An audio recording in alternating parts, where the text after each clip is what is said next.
Welcome to another episode of the 116 Life here on Holy Culture Radio, Sirius XM Channel 140, man. Shout out to you for tuning in. Once again, whether it's your first time or you're an OG listener, man, we appreciate you rocking once again.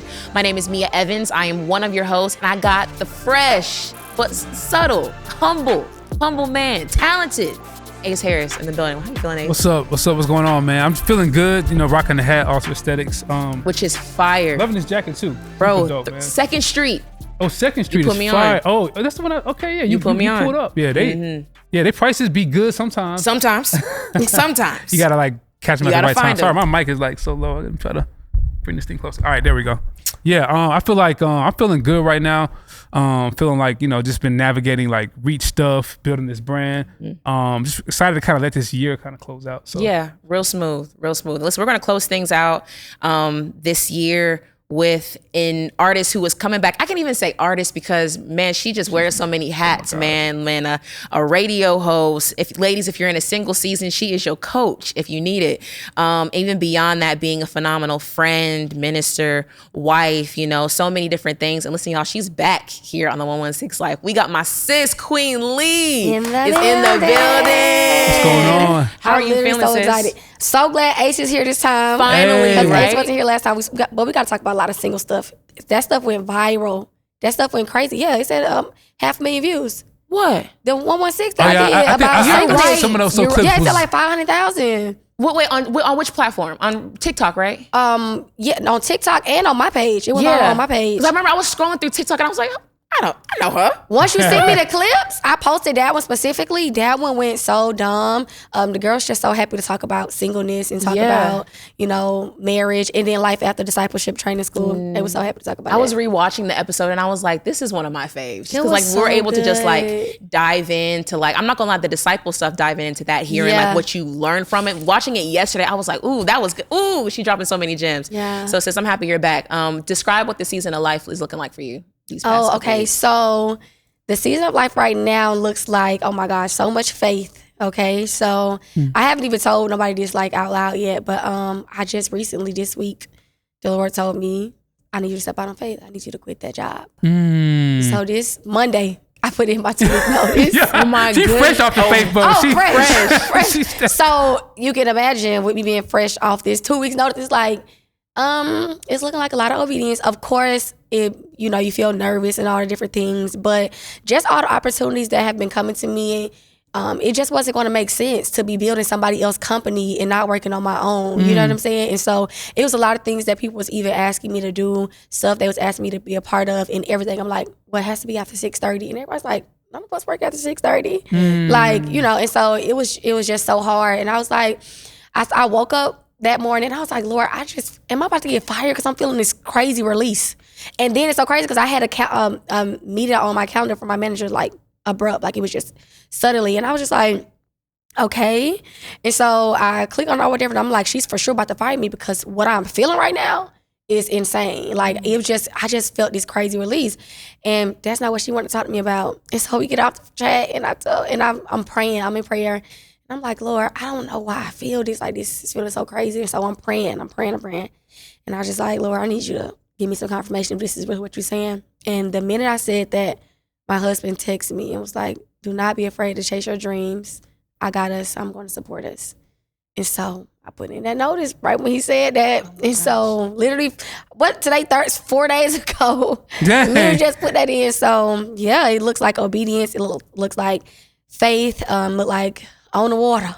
That's what it looks on like. the water. And that's encouraging, just even knowing. Shout out to Pastor Michael Owens, who has been a spiritual father for both of us. And if there's one thing that man preaches is faith. Like growing up, hearing him speak, I learned what faith really looks like, seeing his life. So I remember last time you came on, we talked about, you said that denying your flesh, denying yourself was a big thing. Yeah. And now after hearing you say that, what does denying yourself and living a life laid down look like now? Yeah, you say my favorite term is living a life laid down. I love that term so much because that's what we're called to do as Christians. So, but life right now with that is just like, like, okay, for example, last night I actually seen Minister Mike. We actually went to his house last night, as you said that.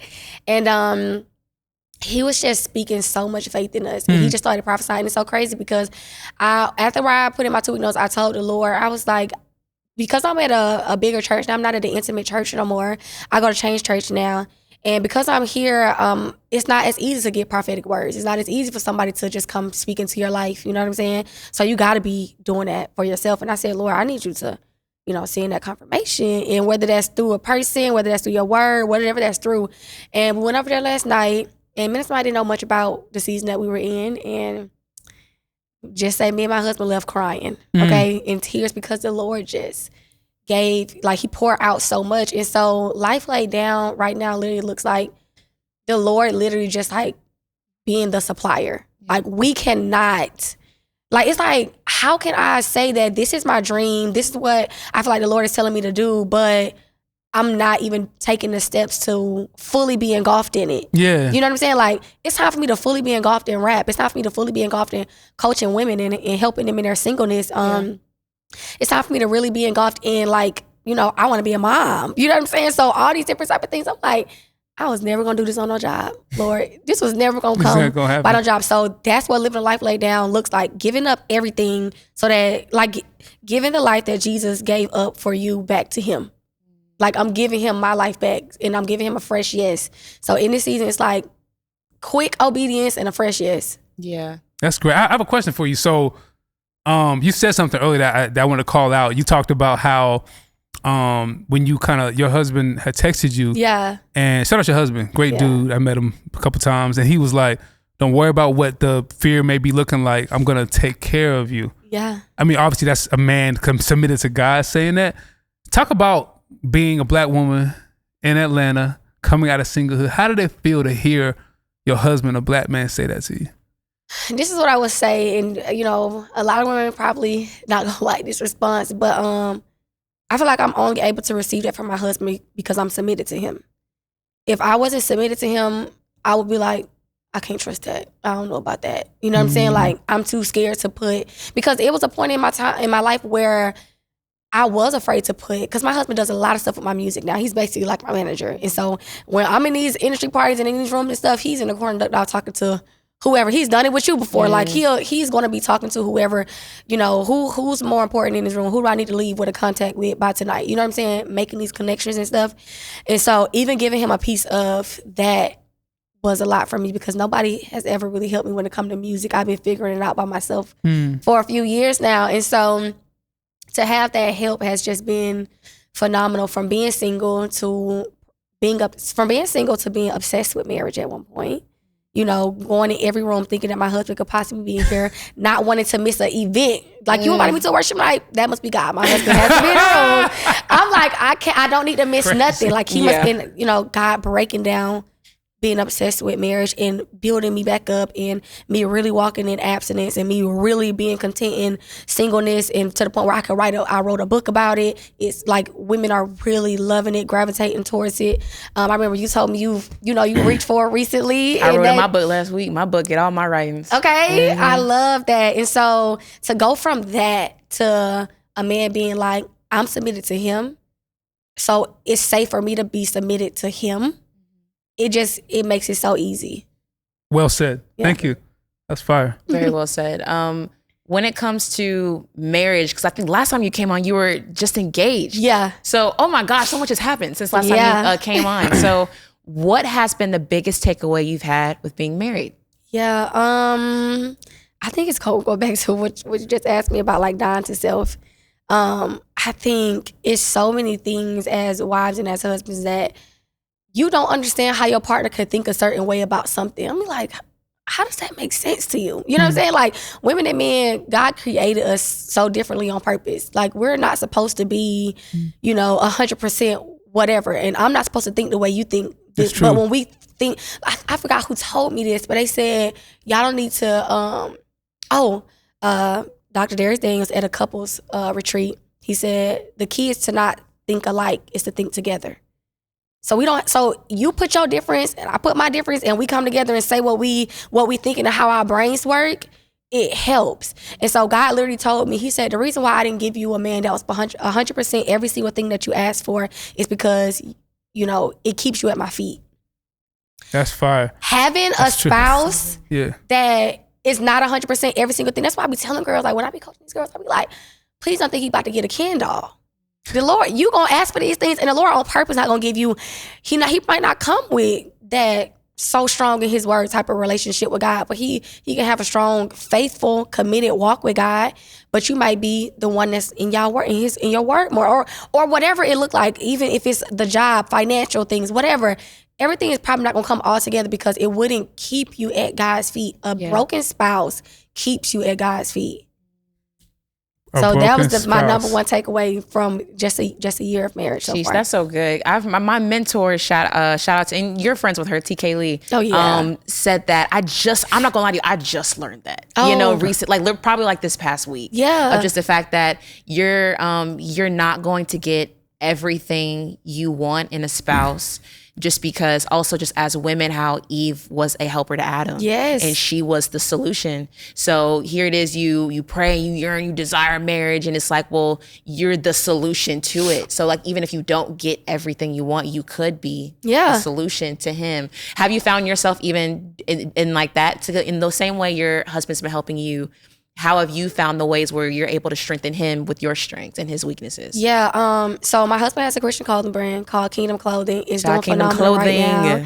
Love it so much. And God gave him that clothing brand in his isolation period when he was still just, you know, really figuring out God. Because he came from a church that was, you know, the wrath of God. Like, don't make God angry. He came from a church like that. So he had to relearn God the Father, God the provider, God the healer, God who loves you and not just, you know, want to condemn you, convict you and make you feel all, you know what I'm saying? Like, yes, God convicts, but he doesn't condemn. But so one thing that the Lord is using me for in my husband's life right now is not only to be his intercessor. My friend Danielle, shout out Danny Mo, she literally told me, you know, people shouldn't give up on their marriages because the Lord had told her, you haven't prayed enough for that to leave. Whatever it is, whether it's a clothing brand, whether it's, you know, coaching, whatever, you haven't prayed enough for that to leave. And so I think that my two strengths is praying, but also I'm really good at admin things. So like schedules, time stuff. It seems like you definitely... I'll be copying off your paper who was in school. That's what it feels like. Okay. I'm like, I don't play about like timeliness. And then of course I was in the military for 8 years. So that definitely gives me like a whole nother. So you just regiment oriented. A whole nother level of paying attention to detail. And so with that, I've been able to help my husband with his brand and like budgeting and stuff. So anytime we have like pop-up shops or whatever is happening, I'm like, what that whiteboard at? All right, how many of this we doing this month? Okay, what colors are you doing this month? Okay, this is how much you need to bring in to make this for the pop-up shop, and this is how much we need to get back in order. So I think that's one of my strong suits right now to help come up with schedules, programs, budgets, and stuff like that. And then that's like a new thing that the Lord been just doing in me, even when it comes to finances. Like I've never been like a person that I felt like I could be really good with budgeting and finances and stuff like that. But recently the Lord has been showing me like, you got more in this area than you think that you do. You know, even if you, like I'm just now getting into like Roth IRAs and stuff like that. And I'm like, Lord, okay? I'm telling you. I'm like, Lord, I need to be maxing out every year. You know what I'm saying? Like, I need to not play around with this. It don't matter if what I'm putting in there, as long as I'm putting something in there. And so I'm just giving my husband started on that. Like, no, babe, have your own. I have my own. So that by the time we get 65, we have more than $1 million. Right. Okay? Like, we're going to be straight. So, yeah.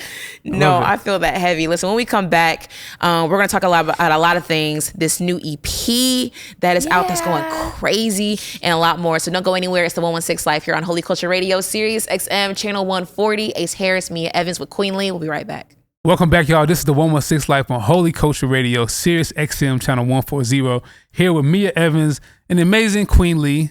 You know what I'm saying? The preacher, rapper, all things podcaster, communicator. She's killing it. I feel like you like a whole communicator. That's like part of your things. But ain't like being around you for about a year plus. I know we got to spend a lot of time together at Elevation at Mike Max thing, and we had to kind of have some good conversations.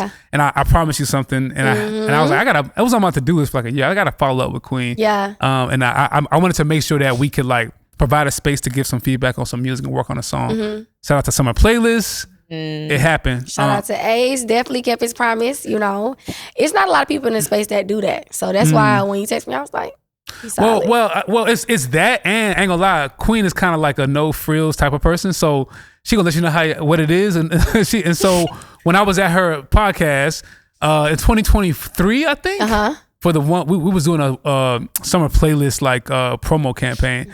First thing she said to me when I walked in the room, "Why am I on a Summer Playlist?" I just need to know.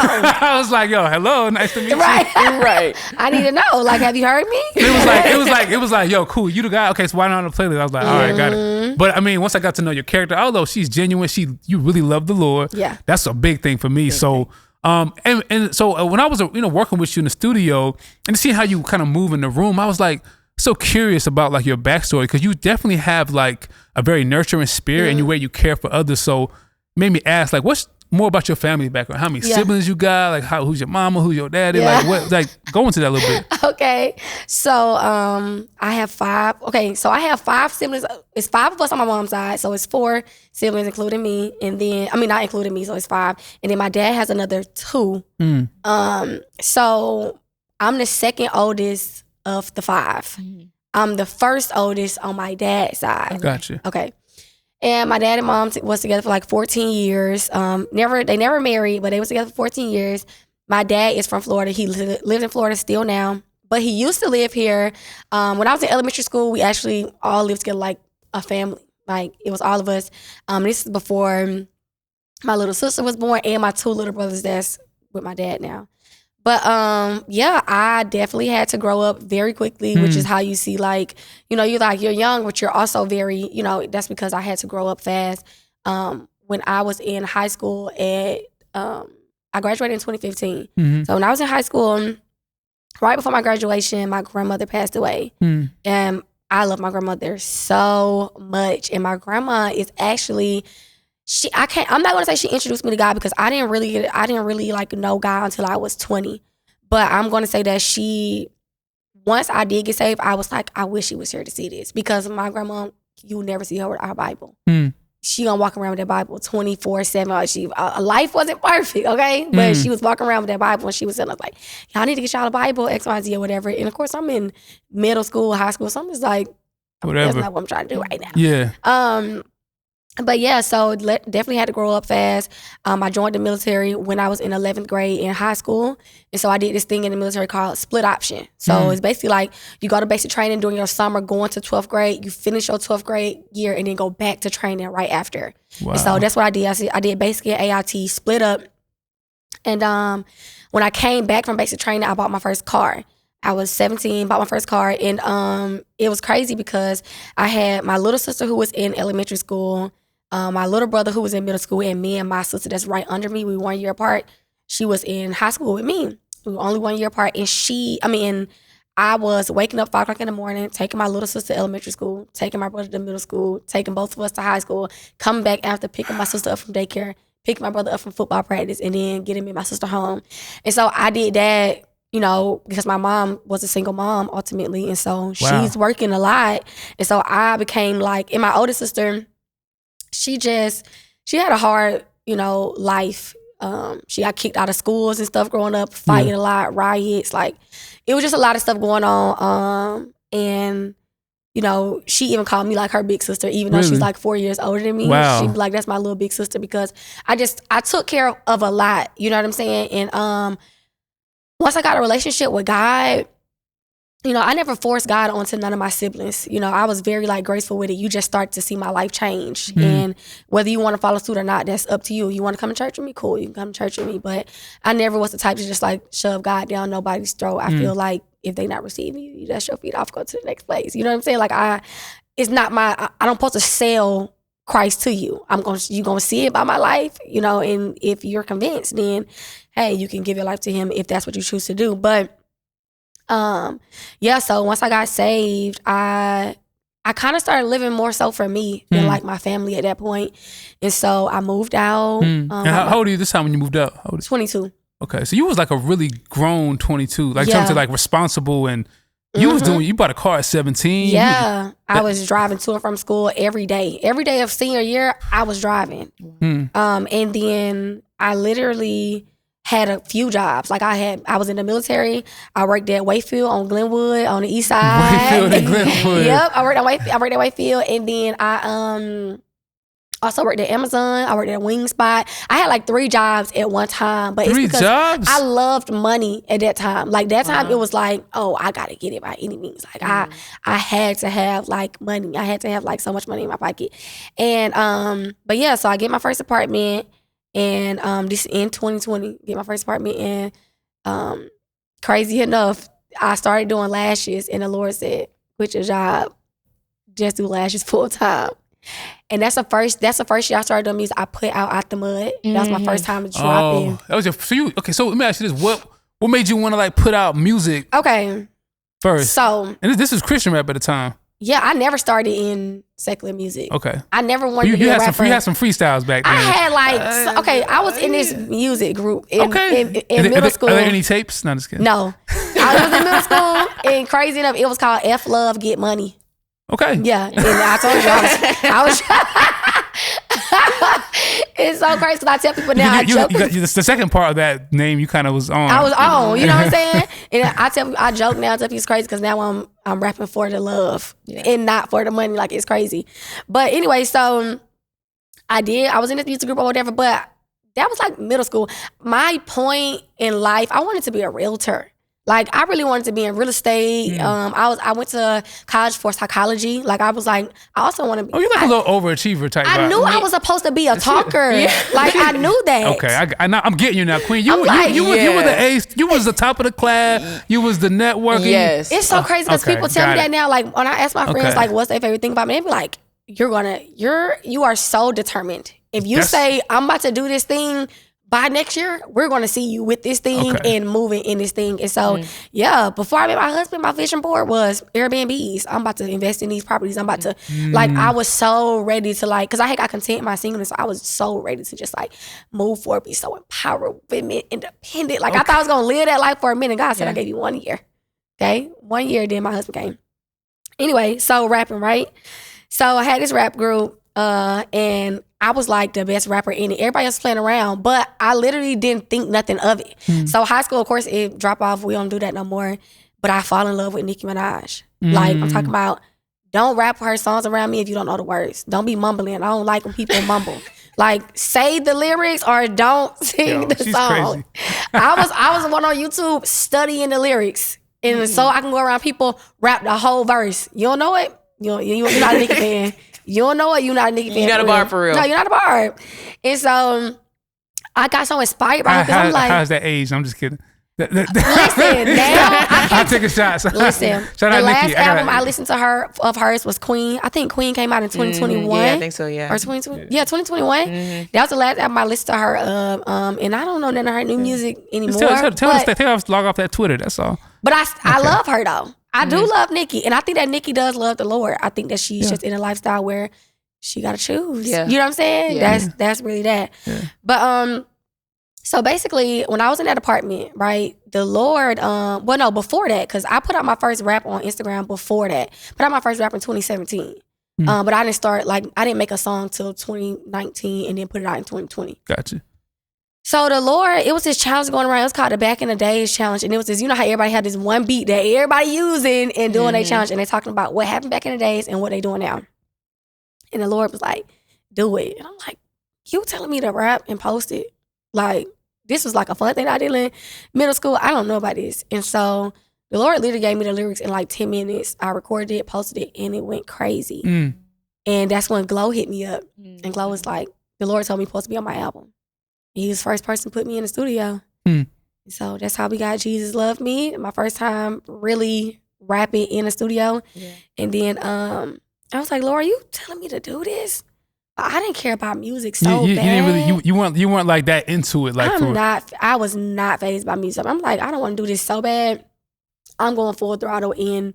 I'm supposed to be doing somebody's women ministry. I'm supposed gotcha. Music? I don't know like about Christian this. rap, like gospel rap, like. And at first I really thought it was lame because I'm like, I ain't heard. So I didn't grow up on like Lecrae. I didn't grow up in the church. So I didn't grow up on like Lecrae. I didn't even know who Lecrae was. I knew who Glow was before Lecrae. I thought Kirk Franklin was the closest. I'm getting Stomp was the closest you get to some upbeat something like. Yeah. But I really did not know. I think that your innocence and that is so good. It's refreshing to hear people like, bro, I don't know about what y'all doing. Nothing. So when I heard, I was really big into Future and Thug and Trouble and all these people growing up, like all the Atlanta natives. Atlanta, like, yeah. I was so big on them, and I was like, Lord, I love you, but if you trying to take me off of trap music, I don't know how you gonna do that. This is who I am. Rich kids? What are you talking about? Schoolie and them. Like, yeah. what are you? No, you very Atlanta. Like, it's in your accent, your style. Like, you can't escape Atlanta if you wanted to. It's just in you. So I think you embody. I think it's good, and it's like, talk about how the Atlanta influences like your style and gospel, right? How you kind of taking that piece of the culture and applied it to your rap now. Now it's like, being rap for the kingdom. I can't be nobody who I'm not. I feel and that. I can't pretend to. I can't. One thing that I definitely tried it before though. Like I tried like, okay, this like boppy sound is what everybody's into. Like up, real high pitch boppy. And I'm like, that's what's hitting. So I'm like, okay, let me try that. That's not who I am. I don't feel like myself. It didn't come out right? No, I love trap music. Yeah. That's who I am. Now, what I'm into right now is finding my sound, make sure the Atlanta in it, but not deviating from who I am, but also not being like, every time she come on, it's gonna be trap music. You know what I'm saying? Like, still being versatile. That's why I love the song with me and Levazzi for the playlist, because that's so different. But you still sound, you brought your Atlanta authentic sound to that record, which I think you can bring that to pop records and it still sound dope. Exactly. Versus like, you gotta always like make a song like that. So, you got an EP that's out.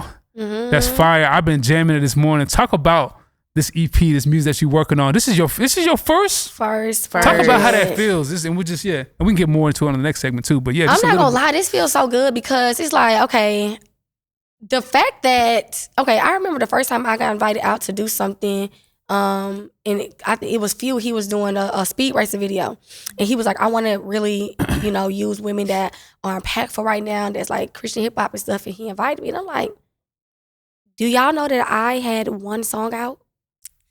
I only had one song out when Out the Mud? Yeah. Out the Mud was the only song out when I got called to like people talking about females in Christian rap. I'm like, how can y'all even see me in that when I only have one song out? You didn't feel like you had the credibility to be. I'm like, I'm in the room with Adia, TK Lee, Portia, Nikkei. I'm like, how am I in a room with these people? Like, and I have one song out. You know what I'm saying? And so to know that right now I have a whole project out, finally, and I have music out before this with no project out, with barely any music out, with crazy artists. You know what I'm saying? Like, to have songs out with Big Breeze and DK right now and Portia and stuff is just like, you don't just come in doing that. You know what I'm saying? Like, it's a minute to be able to even be in some same spaces with these people. So having my turn drop, it feels amazing. I'm not gonna lie. That's what's up. The They Coming record, that joint survived. I know how you felt about when you said earlier about how that record. So talk about how that record came about. Yeah. And tell your side of the story. Right. No, you don't get no side. You don't get no side. That's all right. Okay, so I'm here at Reach, and they had I think his name is Keith. So the producer. Yeah, producer Keith I forget. And Zay. They both was here, and they was doing some beats or whatever, and we was working on stuff for the playlist. And so Ace and Dre, of course, hit me up and was just like, hey, come through, let's play some beats, let's see what click, what you like, whatever. So they playing beats. So they actually made this one beat from scratch, and I'm just like, I really like this, and I instantly started hearing, they finna slide, get up and get in the ride, tell them we waiting. I instantly started hearing that, right? And I was like, hey, stay right there. Like, let's stay in that part because I really like this. And so I started writing to it. I think I wrote the hook and I wrote half the verse right here in Studio B right there. And I went and laid it down or whatever. And I was like, this is all I got right now. This is what I feel, X, Y, Z. And so I told Ace, I said, this is what I'm submitting for the playlist. here you go. Like, this is what I like. And so I submitted. They said, Queen, we need you to come back. We need something a little stronger. I said stronger. I use that word too. What? You always say stronger. You were like even my first verse for You Say, I wasn't confident in it at all. You know what I'm saying? Right, you said that. Yeah. And literally Ace and Dre was like, yeah, we love it. Like, we love the record. We love this. We love how you feel on it. But we just wanted it to be stronger. And I was like, y'all in it stronger. Like, what how strong can I get? Right. Like, I don't got no more. And so you know, they end up picking You Say or whatever, and I was like, okay, cool, I'm on the playlist. I don't care which one you choose, I'm on the playlist. Yeah. And so then I told my producer, I was like, I want to remake this beat. Like, I really like this song. Like, I don't know, like, I really like it. And so I ended up finished writing to it, and I wrote the rest of it, and he made the beat, went to the studio, and I recorded it, right? I think I recorded it with Glow. I always record with Glow a lot. And so I think I recorded it with Glow, and I sent it to Reese, my producer, shout out Reese. And he literally took the beat, like, after I gave it to him, he literally flipped the beat at the end. I was like, no, you taking away. I don't like it. It's too. And he was like, I'm telling you what I know. This is going to go crazy. So I was like, all right. I started listening to it a little bit more, and I was like, I mean, that's hard. Shout out Reese. He snapped on that. No, shout out Reese. I wasn't listening to him at first. I'm not gonna lie. Like, I was like, no, like, it's too much. It's overpowering. You not even hearing me no more. Like, it's he going. And he just like, sis, just trust me. And so he said, listen, maybe I just need to finish mixing and mastering it. And so he's learned now. Let me tell you something that I've learned and that he's learned. I've learned that I can't keep listening to Demo-itis. I fall in love with it. Yeah. Don't change nothing. This sounds perfect. I love it. And so he told me, like, you need to stop listening to the demo over and over when you get in your car. Matter of fact, I'm not sending it to you. That's a good producer right there. Matter of fact, I'm not sending it to you. That's the hack. Don't artists will not give you no bounces, will not give you no demos, because you won't let us change anything. But that's so dope, man. And I definitely want to get into more of the project as we come back in the next segment, and just to see your growth. I think I think You Say was the right record for the playlist, and I think this record is the right record for the EP. So I think it all worked out. Your talent shines regardless, and you've been getting stronger in your craft and in your consistency and releases. So yeah, thank you. Yeah, shout out Queen Lee. So yeah, we'll be right back, y'all. It's the 116 Live, Holy Culture Radio, Sirius Channel 140. We're right back, y'all. And we're back here on the 116 Live here on Holy Culture Radio, Sirius XM Channel 140. Meah Evans, Ace Harris here with our special guest, Queen Lee. All right, let's get into it, man. My turn.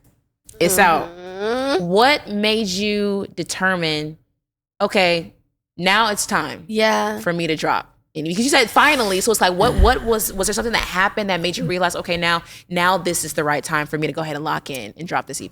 I really think that it's just so the Lord. Like, even what I just told y'all, like, about me quitting my job and all these opportunities coming and stuff like that, it's like, and my husband actually gave me the name. Like, I went and took those pictures, like the EP cover. I took those pictures with Solomon, and Solomon just said, I want to take random pictures. He never knew I was going to use it. I didn't even know that I was going to use it for EP cover.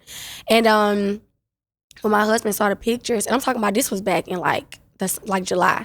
He saw the pictures. He was like, this giving like my turn. Like, it's me. Like, I'm right now. Like, I'm up now, you know?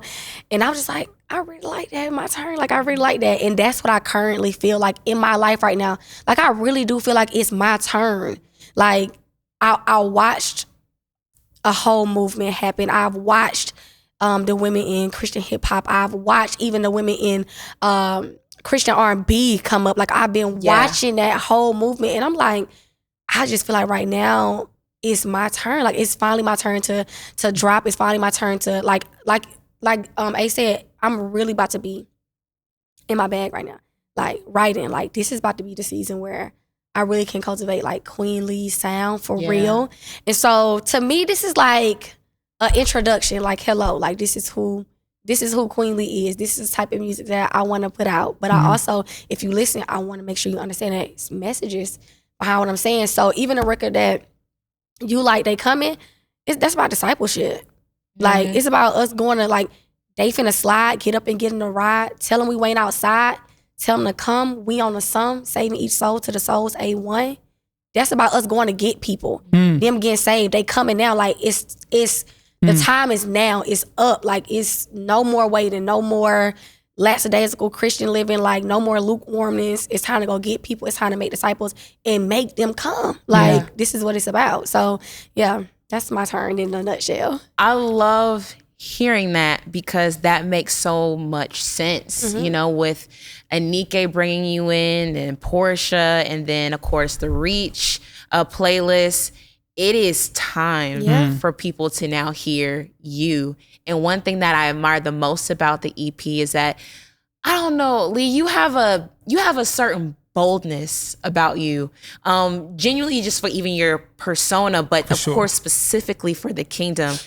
And you hear it, like it's not and this isn't a shot to anybody, but for your sound specifically, it's like they coming. We want the smoke. Yeah. Big G coming. Okay. Like it all lines up. Were you always like that? Or like, you know what I'm just curious to where did that grow over time in your walk with God? Or was it, or even in your career, like with music, did you always have this boldness and this confidence in yourself as an artist, but then also in your faith? Yeah. Well, first I'm gonna talk about just as Aaliyah the person. Growing up, I always been bold. Like I'm always gonna ask the questions that everybody's scared to ask. I'm always gonna say the thing that like, okay, girl, this is why I heard you really did this. Like, I'm really gonna ask the questions for real, and I'm not scared because I remember TK told me that she said, you are so resourceful because your mindset is all they can do is tell me no. That's legit my mind. Like I'm gonna ask the question. All you can tell me is no. Okay. Yeah, you're not scared to like rejection at all, which is really dope. Yeah, I think artists need to have that little bit of like confidence in them. Yeah, because there's a lot of no's before the right yes shows up anyway. Yeah, and entrepreneurs, artists, going for all that type of like going out on a limb energy requires some like some backbone. Yes, but it's so crazy that you say that because my thing come in a different type of way. So like my crutch might not be rejection or not being bold or whatever, but mine is more so like, I really don't be thinking like nobody for real. Like when I go places and people finally started recognizing me outside of like wherever. Like I was at the thrift store one time. She was like, I got your book in my car. And I was like, or one time I was at Ross. She was like, I listen to your music. You're literally on my, and it's just like, so now it's like, it's so, I don't know the word for it. Like, it's scary, but it's like, dang, this is real. Like this is really about to, be my life or whatever. So mine may not be being rejected or not being bold, but mine is definitely like really accepting that God has this call of God that's on my life for real. But yeah, back to your question. As I was growing up, I've been bold, and I'm just not afraid to ask certain questions, do certain things, and I always knew I was supposed to talk. When I was in elementary school, you know how you have your agenda and they write your conduct in there? My teacher used to put mouth of the South.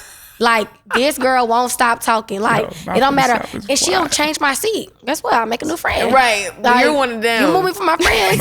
I'm going to make new friends with the nerds. I don't care. Like, and so, and people love that about me even growing up. I remember, and it's so crazy because I do her lashes now. This girl who I grew up with in elementary school, she gave me $5 to be her friend, right? And that's because a lot of people was trying to be my friend, right? And so she gave me $5.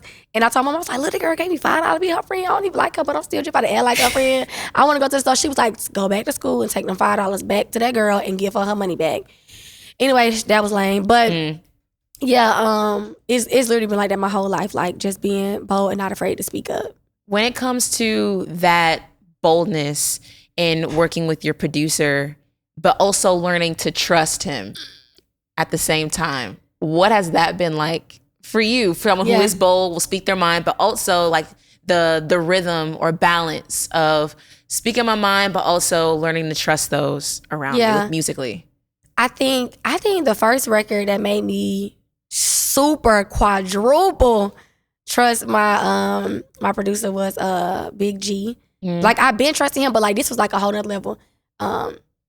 He sent me Big G, and first he was like, I don't know if you're gonna like it, so I'm just gonna send it. I did put a hook on it. I want you don't have to keep the hook, or if you keep it, just redo it. I don't want to be on it or whatever. And I went in the studio and I heard it and I was like, why would you be scared to send me this? This is amazing. Like, I love this. And he was like, yeah, but I'm thinking you should do this. I think that you should do this. And I'm just like, okay, you know, one thing about him, he literally, every time I come to him, be like, okay, so this is what I was thinking. He be like this.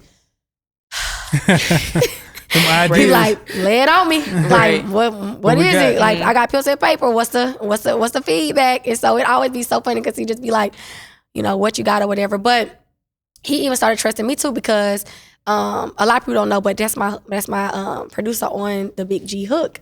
A lot of people ask me, who is the artist? He's not an artist. He don't want to be an artist. He don't want recognition. He don't want to be on the feature. And he don't want none of that. But I just was in the studio and I was like, I was redoing the hook and I was like, nah, this supposed to stay you. Like, it's supposed to stay this male voice on this hook. Like, this is what I hear. And he even trusted me on that because he was giving me pushback. Like, no, sis, you need to re-record that. Like, it need to just be you. People need to know, like, it's just Queen Lee. And I said, my verses are going to stand. People is going to know that it's Queen Lee. So it took a lot of like him giving me pushback, me giving him pushback for us to find a rhythm where it's like, okay, yep, I can't go home with the demos no more. He cannot send me nothing unless it's fully mixed and mastered. This is the final product. What do you think? Because if I hear some stuff, I'm gonna be like, scrap the whole thing. I want to go back and re-record the whole thing. He be like, no, you just need to level the sounds and do this. And I'm like, well, maybe I can just record it better. And so he just taught me a lot. And just, I think we're working together for like, I don't even know how many years now, probably like 2-3 years now. Yeah. Because he did Out the Mud. Mm-hmm. So it's like, yeah, it came together.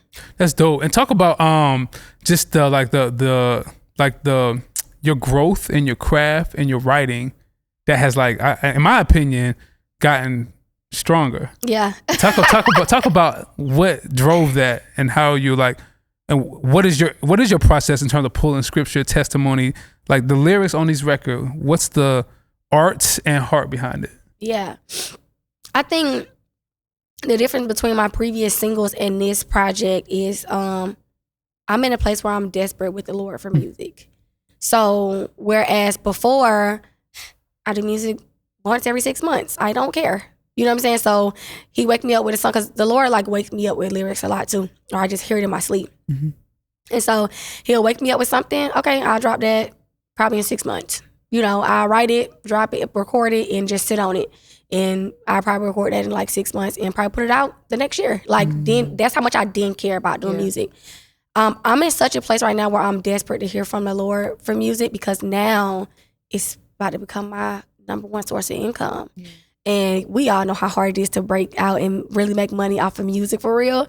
And so I'm in a place where I'm like, okay, in the military we got this saying that meaning we put on everything, all of our gear is called full battle rattle. And I'm like, okay, Lord, I'm full battle rattle. We got to put on everything. And so I remember, so the song Smoke that's on there, right? That's my husband's first time getting in the studio, so shout out to my husband. But I remember I literally started hearing the Lord. He was giving me a lyric but a rebuke at the same time. Like he was rebuking me but giving me a lyric at the same time. So I don't know if y'all caught the first bar, but the first bar is, I've been double dutching in and out this call like it ain't necessary. The Lord told me that I was doing that. He was like, you been double dutching in and out this call like it's not necessary, but he was giving me lyrics with it. So I started writing, and that's where you get, I've been double dutching in and out this call like it ain't necessary. God gave me so much flavor. These bars so Ben and Jerry sleeping on myself, but now I'm what we call that resurrection. And I'm waiting on somebody to stop me, but that'll never happen, right? So once the Lord gave me that, I said, okay, you are not playing. Okay? For real. You are serious about me doing music. And I like my husband, right? He was like, yeah, when you sent me, because I went and dropped that first verse on Smoke or whatever, and I sent it to him. And he was like, yeah, when you sent it to me, like, the Lord started giving me some lyrics. And I was like, okay, write my second verse then. What is it? He was like, well, it's actually me. And I'm like, you wrote, like, for you? And so when he read it to me, I'm like, babe, this is your story. Like, you really put your... So at our wedding, we actually came out to smoke. Like as our, when you first come out as husband and wife, we came out to smoke or whatever. And so when I handed him nobody knew he was on it. Handed him the mic. Our families went, they beat him up, smacking him like, you want this song? Like it was so, and my husband from Detroit. So he got a music background and his whole family was like, you are going, like, so Yeah, my whole process is like the Lord definitely does give me lyrics. He wake me up with lyrics, but in this season it's different because I'm at a place where I'm desperate for it. Yeah. It's not just something as casual or every now and then. Yeah. You're like, Lord, I need to hear from you. Yes. To speak to your people, to make music, to put out in culture. Yeah. And Lord, I need you to use this music to give me provision for my family. Right, yeah. So that yeah, you're right. That intentionality is probably shining through. That's what I'm hearing. So different. Yeah, I think it's dope. I think it's dope, and I think your tone. Obviously, your rap tone is really compelling. Like you sound like somebody that know what she's doing. You know what I'm saying? Like when you hear your voice commands attention, which I'm very much a stickler on tone. So I think you embody that in a real way. And this project captures all that in a lot of different ways. Thank you. So I echo that too. Wrapping up this episode, I think a lot of the themes I got from not even just the project, but just from you, Aaliyah, it's just one, stepping out on faith and just having confidence in who God made you to be. Because when I think about the season you're in right now, currently, fresh leaving your job, being like, okay, God was like, you just thought the album title, My Turn. No, it's your turn for real. No, for real. And you're living that out as we speak. And then the music dropping. To someone who's listening and like you were doing, double dutching with like, I want to do this, but I'm more comfortable with this, and I kind of don't want to be seen, but I know the Lord's calling me out, or things like that. From your personal experience, thinking all those things into one, what would you say to that person who was double dutching as well? Yeah. This is what I truly think. I truly think life does not start until you're obedient to God and what you're supposed to be doing. It's not going to start. Like. The first thing we're supposed to be doing is out here making disciples, preaching the gospel, evangelizing, all the different things, right? You want to be doing that, okay? But after that, it's like how the Lord uses us to do that is different for everyone, okay? So how I preach the gospel is, yes, I sometimes evangelize. If God tell me in the store, go up to them, pray with them, whatever, yes, I do that. But also, like, I think one thing that people take out of that scripture, Matthew 28:19, is it says, as you go into the world, preach the gospel. It says, as you go. Yeah. That means at the same time as doing life. What is doing life? Doing whatever it is that God called you to do. And so I think one thing that the church has, especially the older church has done, quote unquote, just because I don't have better words, a bad job at is allowing the different renditions of the Lord into the earth be accepted. And so for mine, it's Christian hip hop. For somebody else, it could be, spoken word. It could be art. It can be whatever. We have to stop thinking that God comes in one way. And so evangelizing to everybody doesn't look like going to the nations. Everybody's not called to the nations. You know what I'm saying?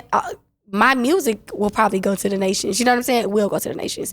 You know what I'm saying? Yeah.